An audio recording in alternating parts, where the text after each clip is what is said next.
जिला पंचायत सभागार में शनिवार को प्रदेश के बाढ़ प्रभावित संवेदनशील 18 जिलों की बाढ़ पूर्व तैयारियों की उच्च स्तरीय समीक्षा बैठक आयोजित की गई।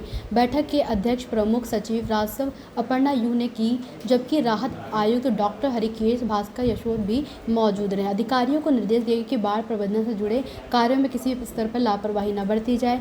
बैठक में देवीपाटन, लखनऊ, अयोध्या, बस्ती, गोरखपुर और आजमगढ़ मंडलों के संभावित बाढ़ प्रभावित क्षेत्रों की विभागवार तैयारियों की विस्तार से समीक्षा की गई। इस दौरान बाढ़ सुरक्षा कार्यों की निविदाएं, कार्यदेश, बाढ़ शरणालयों की व्यवस्था, पेयजल, शौचालय, साफ सफाई और अन्य मूलभूत सुविधाओं की उपलब्धता पर विशेष चर्चा की। हमारे जनपद प्रदेश के वो सबसे ज़्यादा जहाँ पे जो है ना बाढ़ का प्रकोप होता है, ये 44 जनपद। इन 44 जनपदों में जो है तैयारियाँ बाढ़ की ऑलरेडी शुरू हो गई है। और जैसे आपने पूछा कि इसमें फोर्सेस कहाँ लगती है, तो ये फोर्सेस के रूप में हम लोग कई तरह के जो है फोर्स का उपयोग करते हैं। तो स्थानीय पुलिस तो होती ही है, उनके साथ साथ में जो हमारी जल पुलिस होती है, जो स्थानीय पुलिस का ही एक भाग होता है, जिनके पास में बोट और अन्य सामग्री होती है, वो भी उनके साथ में लगे रहते हैं। और बाहर से जो हम लोग फोर्स देते हैं उसमें पीएसी होती है, जिसकी फ्लड कंपनियाँ हैं।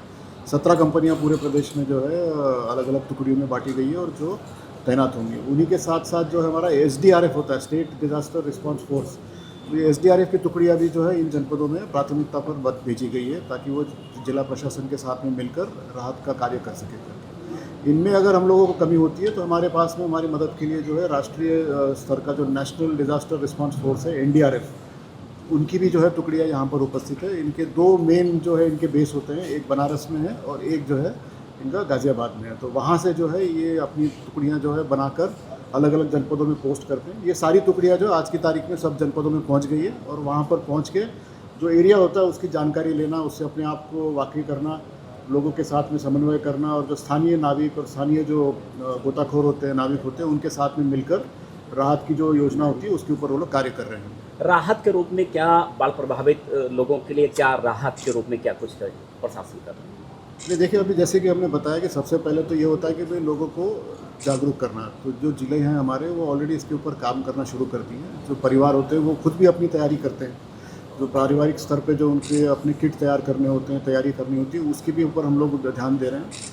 परिवार के साथ साथ में जो ग्राम पंचायत की तैयारियाँ होती है, जो ग्राम पंचायत है, लोकल बॉडीज़ हैं, उनकी भी तैयारियाँ हैं। वो भी जो अपने पंपिंग सेट्स, जनरेटर्स, साफ़ सफाई की व्यवस्था, पानी का क्लोरिनेशन और जो इनके जो सीवेज का पानी पंप करने के लिए पंप सेट्स वगैरह होते हैं, ये सारी तैयारियां जो है ग्राम पंचायत, पंचायत राज विभाग एवं नगर विकास विभाग के माध्यम से कराई जा रही है। उसके बाद में हम लोग अगर राहत की बात करें तो अगर राहत रेस्क्यू करना पड़ता है तो जिलाधिकारियों ने अभी जो गर्भवती महिलाएं होती हैं, छोटे बच्चे होते हैं, असाध्य रोग से पीड़ित जो लोग होते हैं, जो वृद्ध लोग होते हैं, उनको पहले ही आइडेंटिफाई कर लिया है इन गाँवों में, और उनको जो है सुरक्षित स्थान पर ले जाने के लिए जो है कार्रवाई की जा रही है।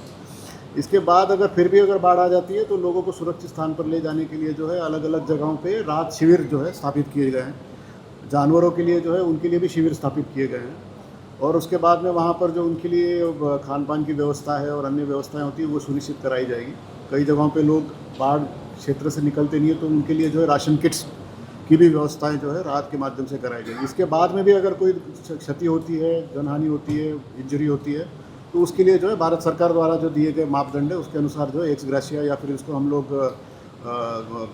जो है अनुग्रह सहायता कहते हैं, वो हम लोग जो है उनको मुहैया कराएंगे। यूपी में सर मानसून ने हमारे यूपी में 44 ऐसे जनपद हैं जो बाढ़ के लिए सेंसिटिव माना जाते हैं। हर साल बाढ़ की क्वांटिटीज़ में आती रहती है। 118 तहसील जो है इससे प्रभावित होती है, और ये 18 जनपद ऐसे हैं जिनकी आज हमने समीक्षा की है जो अति संवेदनशील क्षेत्र श्रेणी में आते हैं। और IMD के अलर्ट के अनुसार अगले 3 दिन में नेपाल की तरफ बारिश की वजह से संभावित है कि हमारे यहाँ अब बाढ़ की शुरुआत हो। तो इस कारण ये बैठक आयोजित किया गया गोंडा में। Commissioner Gonda has help us in getting this organised, जिसमें हमने जनपदवार हमने समीक्षा की है कि इनकी बाढ़ की तैयारियाँ क्या हैं, चाहे वो टेंडर की हो, बाढ़ शरणालयों की जो इस्टेब्लिशमेंट का हो, इक्विपमेंट के प्रोक्योरमेंट का हो, व्हीकल्स के लिए हो, नाव का हो, जो आउटसोर्सिंग ऑफ कर्मचारी हो, सभी बिंदुओं पर हमने रिव्यू की है। साथ में हमने जो गोंडा कमिश्नरेट में जो बेस्ट प्रैक्टिसेस है उसका भी अवलोकन की है।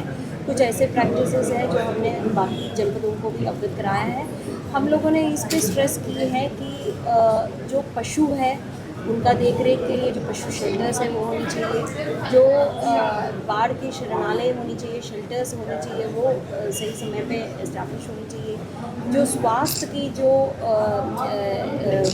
डिपार्टमेंट है उनकी तरफ से जो आयोजन होनी है, जो सहयोग होनी चाहिए वो होनी चाहिए टाइमली, जो पंचायत डिपार्टमेंट है, बिजली विभाग है, सिंचाई विभाग के जो कार्य है वो कंप्लीट हो जाए। तो इस तरीके से सभी बिंदुओं पर सभी डिपार्टमेंट्स की भी रिव्यू की है। अंत्योतः ज़्यादातर जनपदों का जो प्रिपरेशन है वो सेटिस्फैक्ट्री है।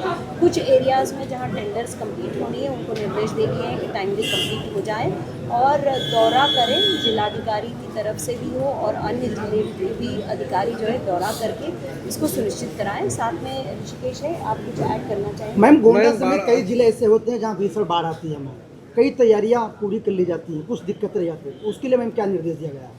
देखिए, दिक्कतें इसलिए भी आती हैं क्योंकि जो बारिश होती है नेपाल में वो flash floods, almost it's like a flash floods, कभी कभी घंटों की समय मिलती है जिसमें हमको तैयारी करनी है। इसके बाद भी हम लोगों की पूर्व तैयारी होती है जहाँ पर हम लोग बाढ़ शरणालय कर लेते हैं, व्हीकल्स की पोस्टिंग कर लेते हैं, नाव की तैयारी कर लेते हैं। यहाँ पर ये कह रहे हैं कि इन्होंने ऑलरेडी नाव लोकल व्यवस्था ऑलरेडी पहले से कर चुके हैं, तो इस तरीके से हमारी तैयारी पहले से होती है। कई जगहों पर दिक्कत ये होती है कि लोग शिफ्ट नहीं करना चाहते, वो अपना प्रॉपर्टी, अपना मकान या अपना जो जानवर है उनको छोड़ के जाना नहीं चाहते हैं शरणालय कभी कभी कि वो पूरा एरिया डूब जाती है तो 5-6 किलोमीटर दूर नहीं जाना चाहते। तो इसके लिए एक इंतरिम व्यवस्था बनाया गया है लोकल लेवल पर कि ऊंची जगहों पर उनको वहीं पर सुविधाएं दें। इन्होंने कुछ अच्छी किट्स बनाए हैं जिसमें उनकी एम्यूनिटीज़, टॉयलेटरीज़ है, किट्स है, वो दिया जाता है, खाद्यान्न वितरण किया जाता है। तो हमारा प्रयास ये रहती है कि उनको फुल फ्लज शिफ्ट करें। अगर शिफ्ट नहीं हो पा रहे हैं तो वहीं आसपास ऊंची इलाकों में उनको वो व्यवस्थाएं दें जिनसे उनकी प्रॉपर वहाँ पर मैनेजमेंट। मैम, नदी की जो धारा है, जो ड्रेजिंग ना हो पाने की वजह से कई सारे ऐसे गांव हैं जो अप्रत्याशित रूप से बाढ़ की। राजनीति हो या क्रिकेट, देश विदेश की ब्रेकिंग हो या आपके मोहल्ले की बड़ी खबर, सब मिलेगा एक ही ऐप में, सबसे तेज और भरोसेमंद। अभी डाउनलोड करें दैनिक भास्कर डिजिटल।